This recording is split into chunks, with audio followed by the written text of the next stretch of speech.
Rabbit Hole Roundup, episode 19. The list does not exist. So guys, welcome back to the Rabbit Hole Roundup on the Jared and James channel. I'm Jared Weiss. If you guys didn't know that, Miss Millionaire, subscribe to the channel so you know what to do. Hit that subscribe button, be sure to leave a like, drop a comment, let me know what you guys think of this video. Follow me on every platform. So unfortunately for today's video, RJ was unable to make it once again, but I didn't want to let down the viewers and all the growing momentum that we have going on with this whole Rabbit Hole Roundup concept. So I decided to go solo for today's episode, and hopefully RJ will be returning soon, but I have some super mind-blowing topics I want to get into today, so without further ado, let's get right into it. First off, the first topic I wanted to address here, which is courtesy of Queen of Everything 003, I believe, on TikTok, is that the Epstein client list doesn't actually exist. It's not actually a list. Unpopular opinion, the Epstein list and everything Epstein, all fake. And they're all crisis actors. Do I think this type of thing happens? Yeah. Do I think they would out themselves on purpose? No. Do I think you know who is? No. Remember, believe none of what you hear. And now, today, in 2024, believe 1% of what you see. And that goes for everything. And as I've heard actually some experts on the subject talk about, the real thing that we're never going to see and the real thing that's never being shown is the flight logs. The flight logs are actually who's going to show who actually partook in all these events. I'm sure there's also tons of blackmail videos, but do we really expect the mainstream media to give us the whole truth and nothing but the truth? I don't think so. I think this whole idea of a list coming out was this way of getting the people on the right to buy into this whole charade and believe that there was going to be this actual list coming out where every celebrity's name was going to be on it. And then on the other side of things, you have the people on the left who didn't even believe that any of this stuff could be true. And as what usually happens, both sides end up losing because both parties are essentially two sides of the same coin 99% of the time. But both sides think that they won because they all assume that this person's name means that this person did this, this, and that. But really, the list doesn't exist, guys. Sorry to disappoint you. The real truth is that, of course, these operations are going on. Of course, they're all happening behind closed doors. Of course, there's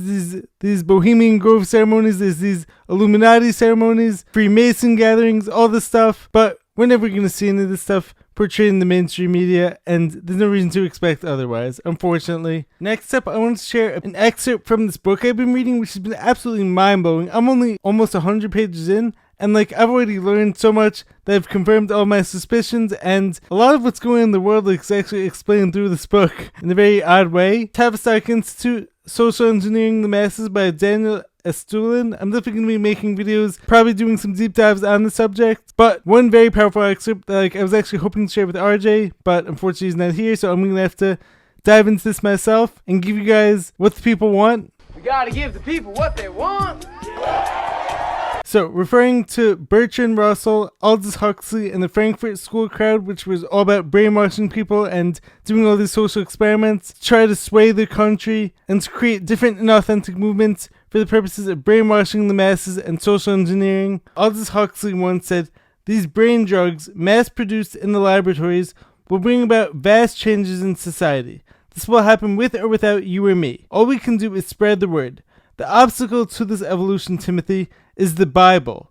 Leary then added, "We'd run up against the Judeo-Christian commitment to one God, one religion, one reality that has cursed Europe for centuries and America since our founding days. Drugs that open the mind to multiple realities inevitably lead to a polytheistic view of the universe. We sensed that the time for a new humanist religion based on intelligence, good-natured pluralism, and scientific paganism had arrived." What does this mean? First off, it confirms what I was saying when it comes to the idea of mushrooms being used as this giant psyop to open up new realities and to convince people that there's actually multiple gods as opposed to the one true creator. And of course, I'm open-minded to many different beliefs out there, and as long as you're not hurting anyone, I'm all for live and let live. But I do find it interesting how you see so many people these days essentially bowing down to science or scientism as their new religion. And what was Aldous Huxley talking about? It's the idea of programming the people through the use of lab-created drugs, which could be psychiatric drugs also, as I've read about in this book. And these drugs were created for the purposes of getting people to believe in multiple gods and ultimately more scientific paganism. What does he say was the biggest obstacle?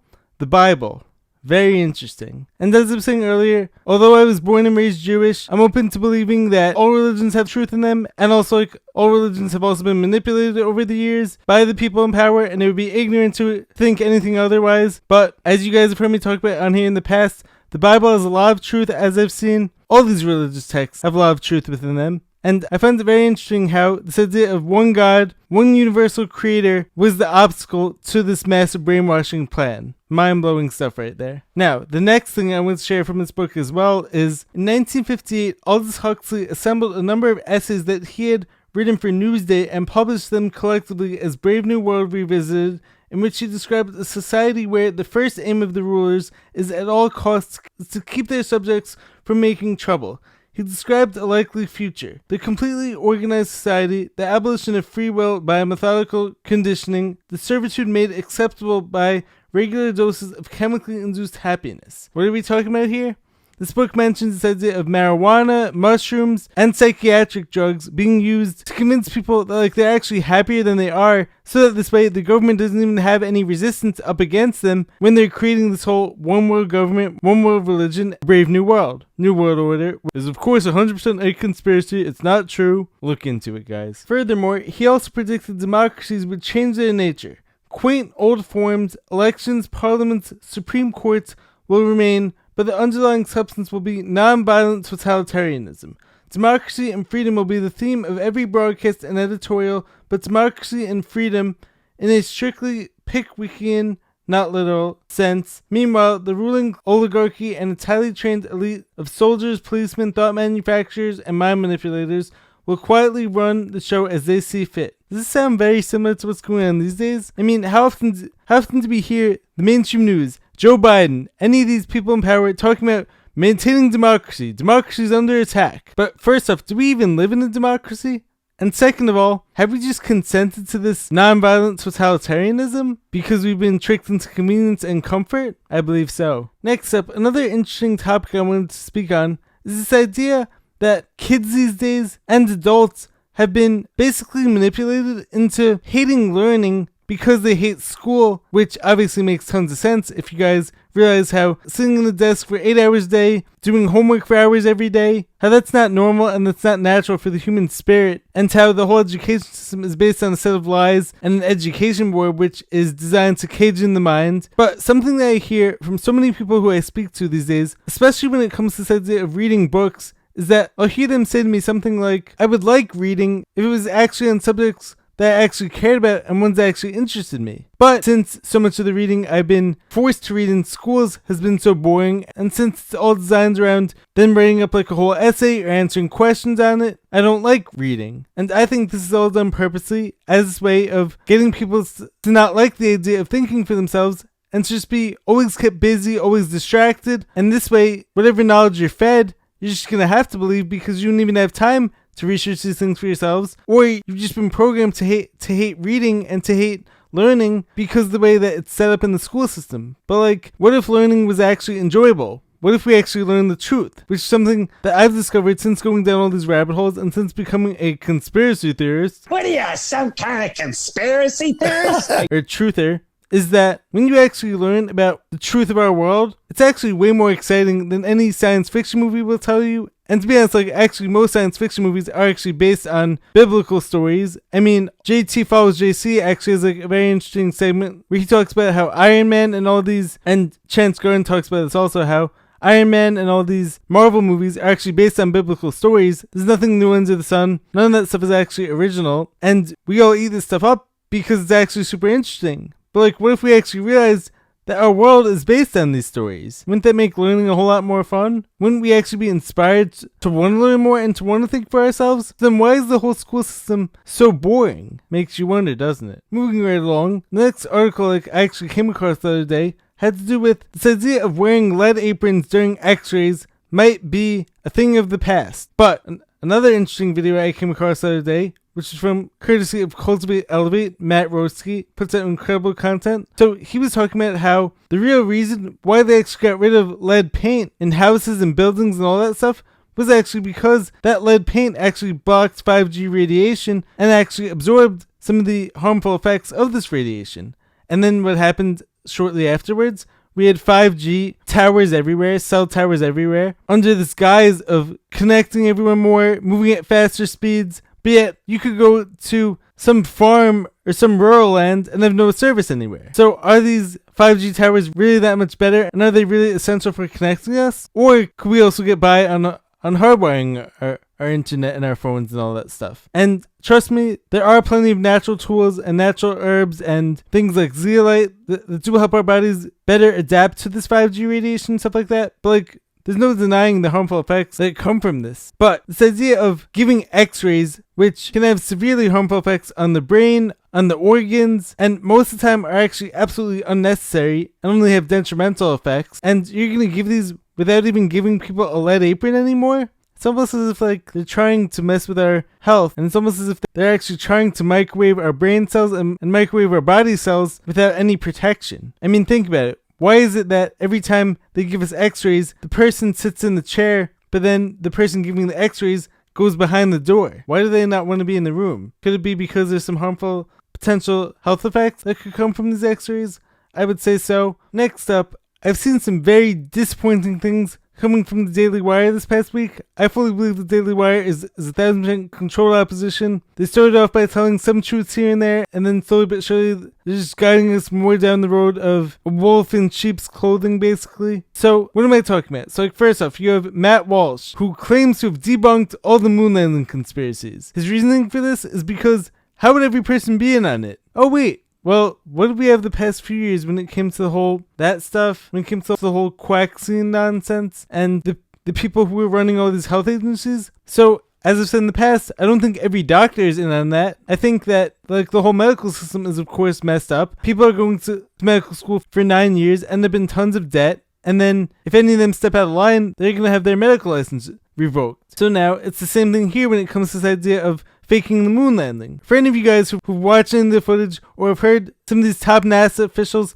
saying that like they lost the footage or they lost the technology to go back to the moon, which is why 50 years later they still can't figure out how to go there, and which is why every few years they're going to keep delaying it, they're going to keep pushing it off, they're going to keep creating more reasons why it's too dangerous to go there. But yet in the same breath, they're also going to tell you like they're trying to go to Mars, which is, for any of my fellow flat earthers, as we know, Mars is just one of the stars, and the footage that like they claim to be showing you is just Devon Island in Canada. But it doesn't take everyone to be in on something in order for it to be true, in order for the conspiracy to be true. All you really need is a few people at the top, and then a few people who get threatened or blackmailed, which is why every single NASA astronaut who claims to have gone to the moon is a Freemason. Because what do we know about Freemasons? They're here to manipulate society. They're here to show their control, show their power. And if any of them step out of line, what happens to them? I don't think I need to tell you guys, but you guys could search this up for yourselves. And this all ties back to the whole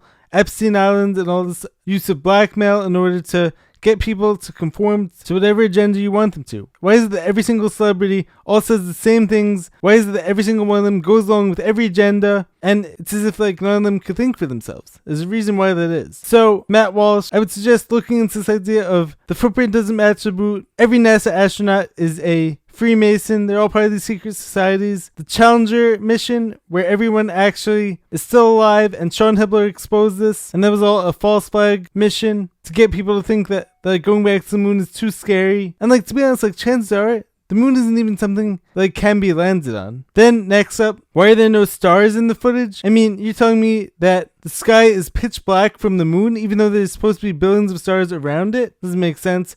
NASA is using green screen CGI.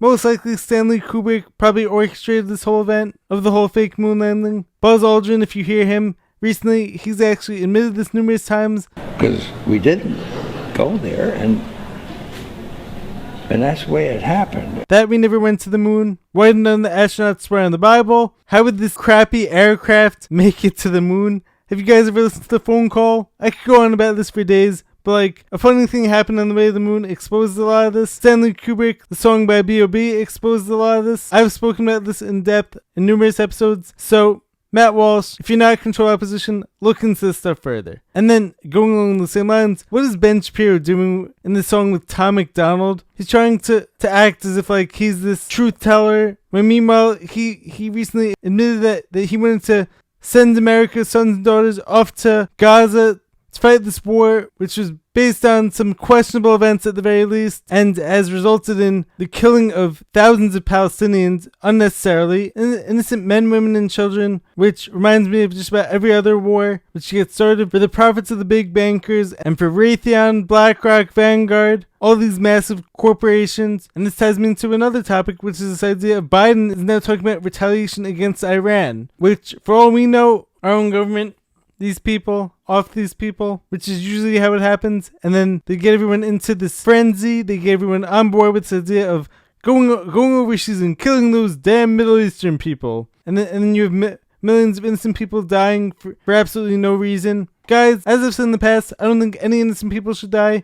I don't care what country you're from. All the governments of the world are most likely working together. I'm not pro any government at the end of the day, but innocent people should not have to die. I'm all for ceasefire, peace, love, no more wars. Because if you actually learn what starts these wars, you'd be thinking along my lines too. And one last topic I want to cover is this idea that you have the federal government now stepping into Texas and taking away their states' rights to protect their borders, and then now trying to tell them what they could do. And once again, I don't trust any of these governors, most likely. I would assume that this whole thing is all about destabilizing our country and whatnot. But having said that, regardless of who it is, who's in power and who it is who's saying what you can and can't do, every state should be able to protect their borders, just how every home should be able to have a fence if they want, or a front door, or an alarm system. And so you're getting into some very messy, muddy territory when it comes to this idea of the federal government stepping in and telling Texas what they could do. And who knows, maybe is this going to lead to secession? Is this going to lead to civil war?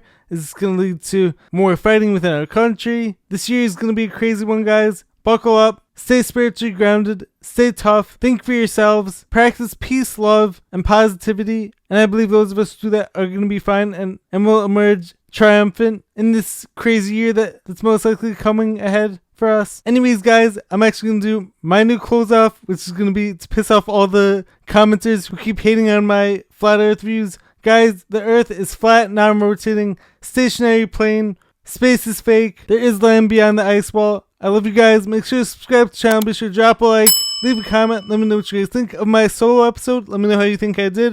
And I will catch you guys in the next video. Peace. Hopefully we'll have RJ back next time.